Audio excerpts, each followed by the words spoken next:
राजस्थान में एक भाषण को लेकर सीएम और पीएमओ के बीच गजब की ठनी हुई है। यह भी जानकारी आपको देंगे, उसकी पूरी तस्वीर हम आपको दिखाएंगे। इस बड़े वॉल पर आपको दिखाने की कोशिश करते हैं, बताते हैं कि आखिर आज क्या क्या हुआ, भाषण पर क्या हुआ। अशोक गहलोत का ट्वीट आया, उन्होंने कहा कि माननीय प्रधानमंत्री जी, आज आप राजस्थान पधार रहे हैं। आपके कार्यालय पीएमओ ने मेरा पूर्व निर्धारित 3 मिनट का संबोधन कार्यक्रम से हटा दिया है, इसलिए मैं आपका भाषण जो है माध्यम से स्वागत नहीं कर सकूंगा, भाषण के माध्यम से आपका स्वागत नहीं कर सकूंगा, ये कहा। अतः मैं इस ट्वीट के माध्यम से आपका राजस्थान में तहे दिल से स्वागत करता हूं। उन्होंने कहा कि पीएमओ ने कार्यक्रम हटा दिया, अशोक गहलोत का यह आरोप था, और मैं ट्वीट के माध्यम से स्वागत करता हूं। प्रोटोकॉल के तहत हमने आपको निमंत्रण भेजा था और आपके भाषण के लिए समय भी दिया गया था, लेकिन आपके ऑफिस ने कहा कि आप इसमें शामिल नहीं हो पाएंगे। पीएम नरेंद्र मोदी की पिछली यात्रा के दौरान भी आपको हमेशा बुलाया गया है, आप उन सभी कार्यक्रमों में अपनी उपस्थिति दर्ज कराते रहे हैं, आज भी आप इस कार्यक्रम में शामिल हो सकते हैं। आपका स्वागत है, आपका नाम सभी जगह विकास के काम वाली पट्टियों पर भी आपका नाम जो है वो लिखा गया है, ये कहा है पीएमओ के द्वारा। इसका जवाब आया, अगर कोई शारीरिक परेशानी ना हो तो आप प्रोग्राम में शामिल हो सकते हैं। ये पूरा विवाद था। अब क्या है कि अशोक गहलोत ने अब इसके जवाब में क्या कहा, क्योंकि आज पूरा जो भाषण था वो पूरा इसी के इर्द गिर्द घूमता रहा था। माननीय प्रधानमंत्री जी, आपके कार्यालय ने मेरे ट्वीट पर संज्ञान लिया, परंतु संभवतः उन्हें भी तथ्यों से अवगत नहीं करवाया गया है। भारत सरकार के स्वास्थ्य मंत्रालय से भेजे गए प्रस्तावित मिनट टू मिनट कार्यक्रम में मेरा संबोधन रखा गया था। कल रात को मुझे पुनः अवगत करवाया गया कि मेरा संबोधन नहीं होगा। ये अब उस ट्वीट के बाद, पीएमओ के उस ट्वीट के बाद अब ये कहा है अशोक गहलोत ने। भाषण पर यही पूरा रण छिड़ा हुआ है, हम आपको बता रहे हैं। भाषण को लेकर मचे रण के बीच में पीएम मोदी ने मुख्यमंत्री अशोक गहलोत के स्वास्थ्य को लेकर शुभकामनाएं भी भेजी थी, आपको सुना देते हैं। राजस्थान के मुख्यमंत्री श्रीमान अशोक गहलोत जी कुछ दिनों से बीमार चल रहे हैं, उनके पैरों में कुछ तकलीफ है। आज इस कार्यक्रम में आने वाले थे, लेकिन उस कठिनाई के कारण नहीं आ पाए हैं। मैं उनके उत्तम स्वास्थ्य के लिए प्रार्थना करता हूं।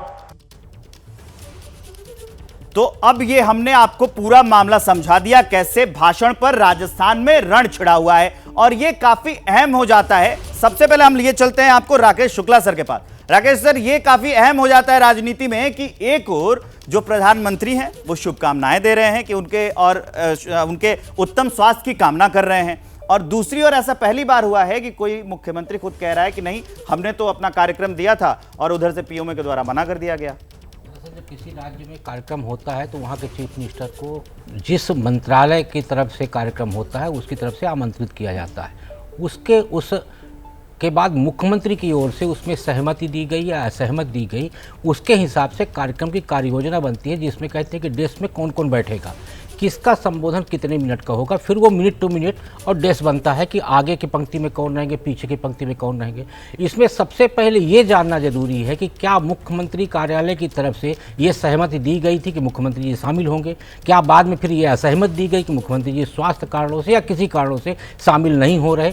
तो पहला प्रश्न तो ये है कि मुख्यमंत्री की तरफ से कम्युनिकेशन क्या हुआ। फिर दूसरा प्रश्न ये है कि जिस स्वास्थ्य मंत्रालय की तरफ से ये आयोजन किया गया, उन अधिकारियों के पास वो कम्युनिकेशन क्या पहुंचा या उन्होंने क्या समझा, उसके बाद उन्होंने रद्दोबदल किया। तो ये ऊपरी तौर पे जो हम राजनीतिक देख रहे हैं, वो कहीं ना कहीं नीचे जो आधिकारिक तौर पे मिसकम्युनिकेशन होता है, उसकी वजह से इस तरह की समस्या पैदा होती है। कैसे करेंगे तय, क्योंकि दोनों पदों की अपनी अपनी गरिमा है, एक प्रधानमंत्री उनका कार्यक्रम, एक मुख्यमंत्री उन्हीं के राज्य में उनका कार्यक्रम, लेकिन ये तय कैसे करेंगे? दोनों लोगों ने अपनी अपनी सफाई दी है। ये राजनीति ही तो है कि एक और प्रधानमंत्री जी खुद इधर उत्तम स्वास्थ्य की कामनाएं करते हैं, ये कहते हैं कि नहीं, मैं तो आना चाहता था, बुलाया नहीं गया। राजस्थान के मुख्यमंत्री अशोक गहलोत और प्रधानमंत्री के रिश्ते बड़े चुटीले रहे हैं, और ये भी सच रहा है कि अब तक के 4 साढ़े 4 साल के इस कार्यकाल में, वो जब भी वहाँ गए हैं तब वो अशोक गहलोत आए हैं, चाहे राजनीतिक टीका टिप्पणी कुछ भी रही हो।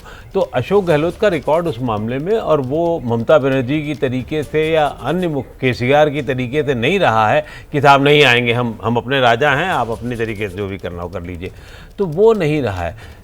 इस बार ये निश्चित रूप से तकनीकी क्या गड़बड़ रही हुई है ये अभी कह पाना मुश्किल है, लेकिन क्योंकि पिछली बार प्रधानमंत्री ने उनके ऊपर तंज ज़्यादा किए थे, फिर उसके बाद काउंटर तंज हुए थे, और वो तंजों का सिलसिला इस समय ज़्यादा चल रहा है, तो इनको ये भी हो सकता है कि शायद सहमति के बाद असहमति का पैर पीछे खींचा गया हो, और फिर उसमें इन्होंने कहा कि ना जाना अच्छा है, क्योंकि सामने सामने पब्लिक से जिससे वोट लेना है, जिसके पास जो अब तो सिर्फ कम्युनिकेशन का मामला है ना, आपको अपनी कॉन्स्टिट्यूंसी को एड्रेस करना हो, प्रधानमंत्री सीधे हमला करेंगे ये भी पता है, लाल डायरी का भी मामला पता है, तो ये इस समय लगता है कि लाल डायरी से बचने के लिए कुछ किया गया होगा। लाल डायरी का लगता है सर, आप कुछ ऐड करना चाहते हैं? नहीं, मैं ये कह रहा था कि ये सबको मालूम है कि अशोक गहलोत बिस्तर पर हैं, उनके पैर में चोट लगी हुई है, वो चल नहीं सकते, तो ये तो मालूम था प्रधानमंत्री कार्यालय को कि वो नहीं आ पाएंगे।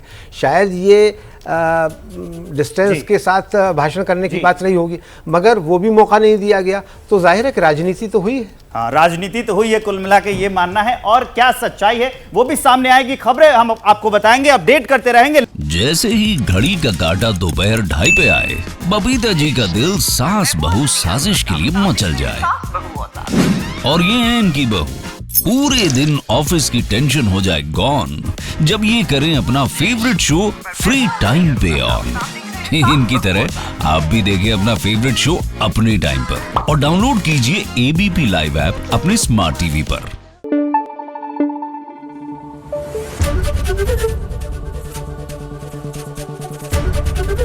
एबीपी न्यूज आपको रखे आगे।